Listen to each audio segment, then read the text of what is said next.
거금도라는 섬이 굉장히 큰 섬이네요. 저도 여기까지 처음 와봤어요. 사실은 뭐 녹동항도 처음 와봤는데 이 거금도를 둘러보기는 조금 저한테 벅찬 것 같아요. 저 시간이 좀 안 될 것 같아서 그냥 5km 이상 직진하는 여수까지 구간입니다. 다시 돌아가기로 합니다. 마누라 태우고 이제 또 다시 주역까지 가야겠죠. 자, 뭐 도로 보시는 것보다 차라리 경치를 보시는 게 낫겠는데 좀 제가 이게 낯설어 가지고 잘 안 되네요. 이렇게 돌려드릴게요. 대충 섬들이 바다가 좀 보이려나 잘 안 보이네요.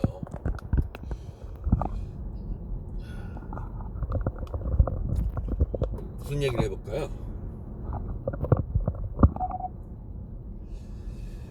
자, 호두나무의 전망, 호두 재배의 전망에서 세계 시장의 전망에 대해서 한번 얘기를 해볼까요?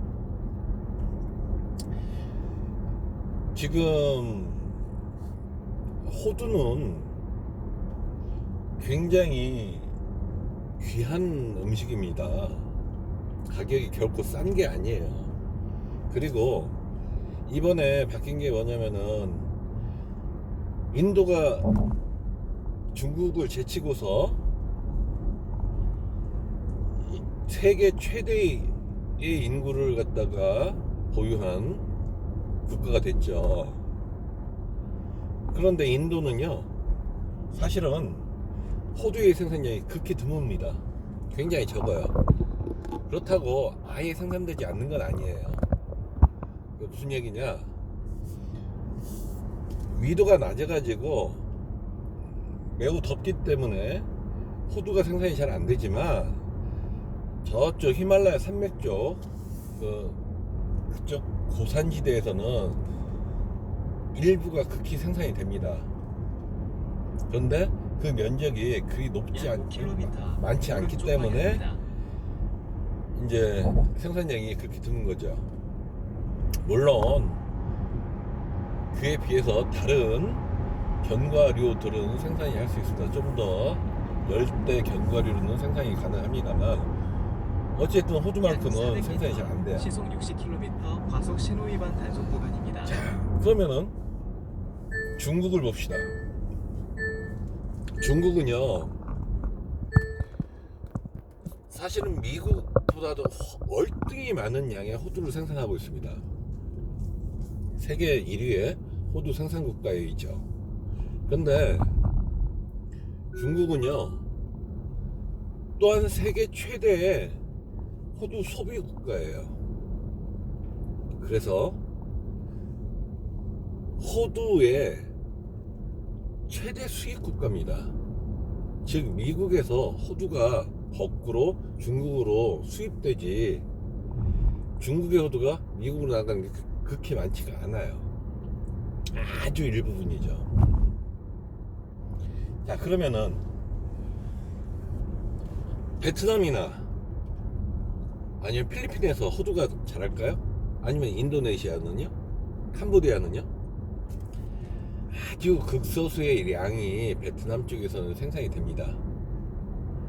역시 베트남도 해발 1300 이상의 고지대에서 호두가 생산되죠. 저기가 녹동항이네요. 녹동. 구경하세요, 바다. 자, 그래서 그런데 베트남도 결코 인구수가 적지 않은 나라입니다. 그 나라가 해발 1300고지가 얼마나 넓겠어요. 그래서 사실은 베트남도 호두 수입 국가입니다.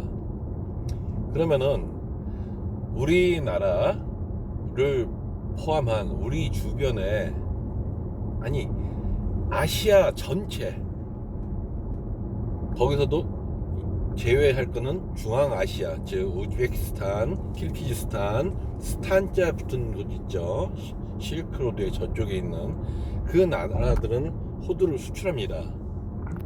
하지만 나머지 국가들은요, 호두를 전체가 다 수입해요. 우리나라 부근에 있는 모든 나라가 다 수입을 한다는 뜻이에요. 게다가 우리나라는 호두 자급률이 제 추측으로는 약 1%대가 될 것 같아요. 그런데 바로 옆에 있는 일본은요 0점 하고서 동그라미 5개 다음에 1%입니다. 그러면 일본은 왜 그렇게 생산량이 적으냐? 우리가 얘기하는 신령이나 그러니까 신레이라고 하죠. 일본 말로는 신령이나 청향 이런 품종들이 원래 일본산인데 어째서 이렇게 생산량이 적으냐? 그거는 일본의 지형과 위치 때문에 그래요. 그리고서 화산이라는 특징 때문에 그렇습니다. 즉 일본은 저 북쪽에 북해도에서부터 저 아래에 700m 용정교차로에서 오키나와까지 엄청나게 긴 나라예요. 폭은 좁고 굉장히 긴 나라죠. 그래서 위도의 폭이 엄청나게 넓습니다. 그리고 화산으로 되어 화산 폭발에 의해서 형성된 나라이기 때문에 반면 오른쪽 방향입니다. 약간의 농토가 있고 바로 옆으로 산으로 가면은 대단히 경사가 높아요. 그래서 호두 재배하기에 그렇게 좋은 곳이 아니라는 거죠. 그런데 인구는 우리보다 한참 많은 1억 2,400만 정도이고 그리고 이미 고령화가 되어 있고 그리고 그들의 견과 소비량은 월등히 우리보다 많다는 겁니다. 또 한 가지 여기가 잠깐만 길을 잘못 들은 건가요? 어떻게 들은 건가요? 이게 좌회전이 안 되는 건가요? 조금 이해가 안 되는데 제가 잘못 들었나 봐요. 이쪽 마을길로 해서 들어가는 건가 본데? 예, 죄송합니다. 약 3km 우회전하세요. 자, 그래서 이 일본이라는 나라는 이미 그러한 형태로 되어 있기 때문에 그런데 소비량은 월등히 많아요. 우리나라의 10배 이상 됩니다. 그런데 생산량은 극히 적습니다. 사실은 우리나라에서 다른 나라 다 전부 제외하고 일본만 수출을 해도요 사실은 그 물량을 감당을 못합니다. 근데 제가 얘기해 드리고 싶은 건 뭐냐면 인도를 포함해서 필리핀, 베트남, 캄보디아 이쪽 아시아 지역이 즉 동남아시아 지역이 전 세계 인구의 60%를 차지하면서 또한 현재 인구 증가율의 100%를 차지합니다.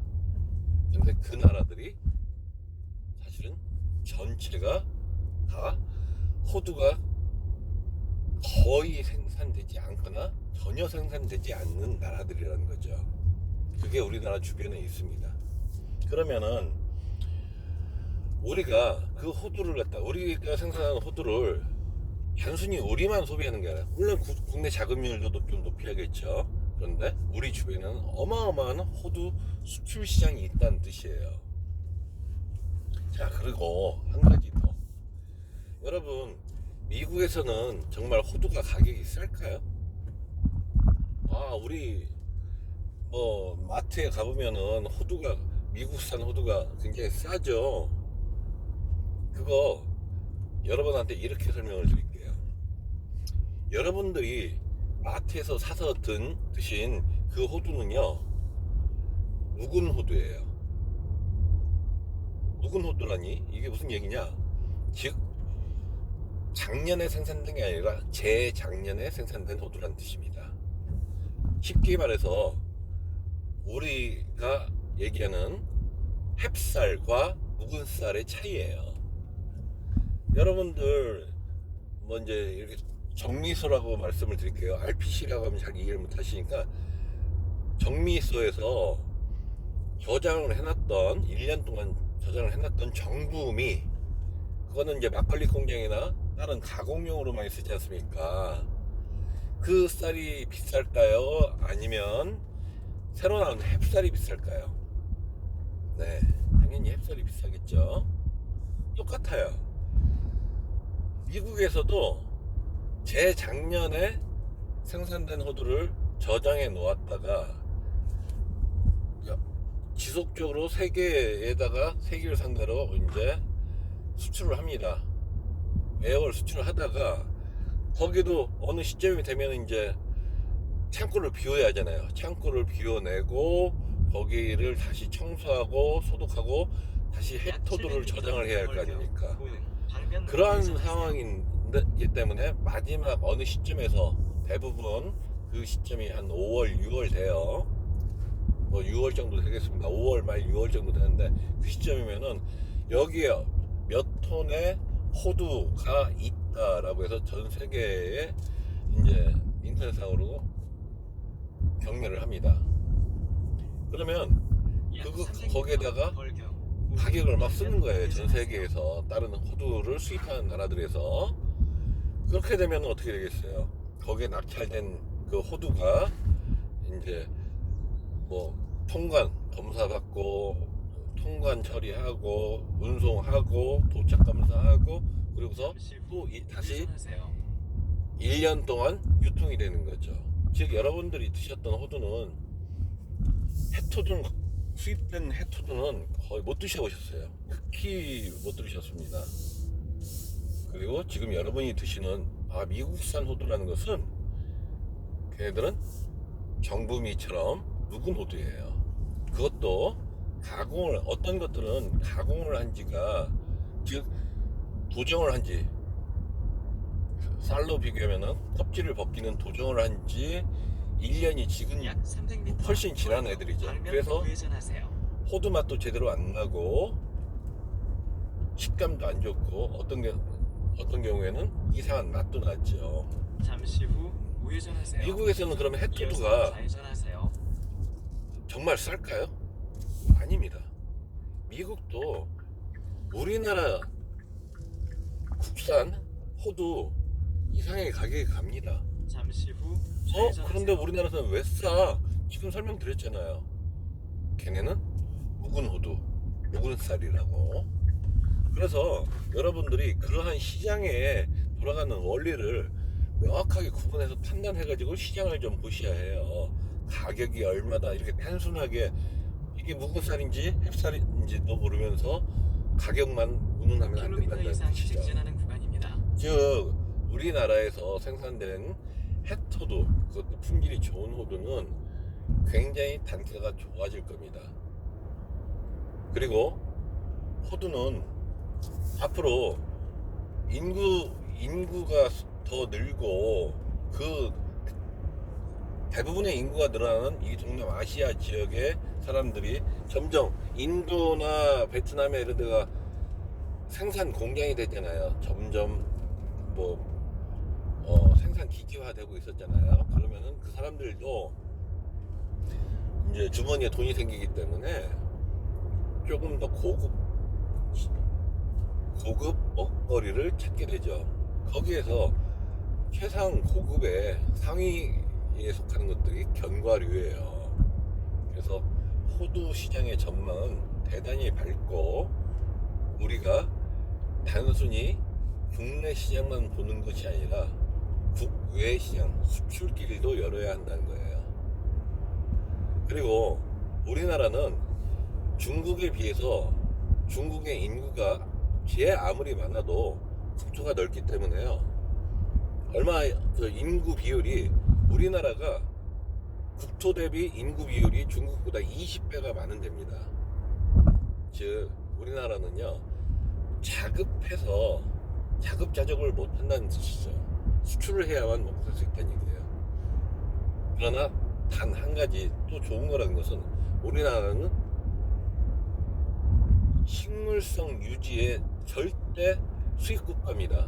여러분들이 식용유로 쓰시는 것들 뭐 두유라든가 저희 대두유라든가 까놀라유 대부분 외국에서 수입해 온 거잖아요.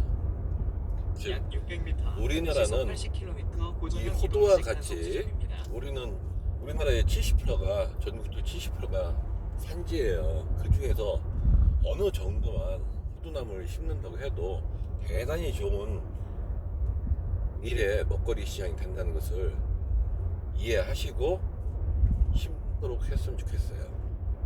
함께 호두 농사를 잘 해보자고요.